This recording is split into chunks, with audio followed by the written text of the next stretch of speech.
Choice 4 ಅಂದರೆ ನೀವು ಈಗಾಗಲೇ ಮ್ಯಾನೇಜ್ಮೆಂಟ್ ಸೀಟ್ ಅಡ್ಮಿಷನ್ ಆಗಿರ್ಬೋದು, ಇಲ್ಲ ಯಾವುದಾದ್ರೂ ಬೇರೆ ಕಾಲೇಜಲ್ಲಿ ಅಡ್ಮಿಷನ್ ಆಗಿರ್ಬೋದು, ಇಲ್ಲ ಲಾಂಗ್ ಟರ್ಮಿಗೆ ಕೋಚಿಂಗಿಗೆ ಸೇರಿರ್ಬೋದು.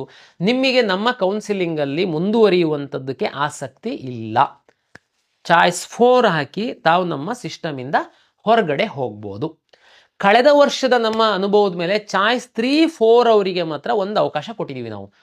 ಚಾಯ್ಸ್ 1, 2 10 ಸರಿ ವಿಚಾರ ಮಾಡಿ ಹಾಕಿ, ಒಂದು ಸರಿ ಹಾಕಿದರೆ ಫ್ರೀಸ್ ಆಗುತ್ತೆ.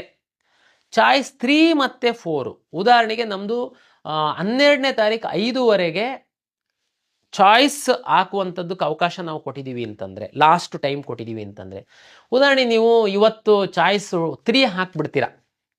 ಆಮೇಲೆ ಮನೆಯಲ್ಲೆಲ್ಲ ಚರ್ಚೆ ಮಾಡಿ, ನಾನು 3 ಹಾಕಬಾರ್ದಾಗಿತ್ತು, ನಾನು ಕಾಲೇಜಿಗೆ ಹೋಗಿ ಅಡ್ಮಿಷನ್ ಆಗಬೇಕಾಗಿತ್ತು, 1 ಹಾಕಬೇಕಾಗಿತ್ತು ಅಂತ ತಾವು ಮನಸ್ಸು ಬದಲಾವಣೆ ಮಾಡಿದರೆ, ಚಾಯ್ಸ್ 3 ಹಾಕಿರೋ ವಿದ್ಯಾರ್ಥಿಗಳು ನಮ್ಮ ಕೊನೆಯ ದಿನಾಂಕದ ಒಳಗಡೆ ತಾವು ಚಾಯ್ಸ್ 1, 2, 4 ಮಾಡಬಹುದು.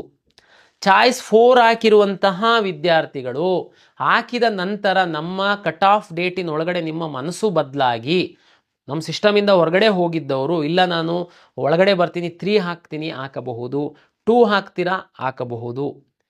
ಆದರೆ 2 ಹಾಕಿ ಮತ್ತೆ 1 ಹಾಕೋಕ್ಕಾಗಲ್ಲ.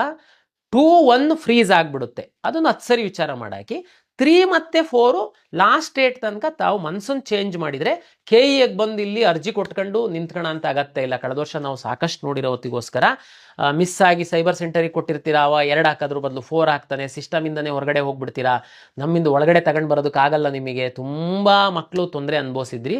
ಆ ಕಾರಣಕ್ಕೋಸ್ಕರ 3 ಮತ್ತು 4 ಫ್ಲೆಕ್ಸಿಬಲ್ ಕೊಟ್ಟಿದ್ದೀವಿ. ಲಾಸ್ಟ್ ಡೇಟ್ ತನಕ 3, 4 ನೀವು ಆ ಕಡೆ ಈ ಕಡೆ ಮಾಡ್ಬೋದು.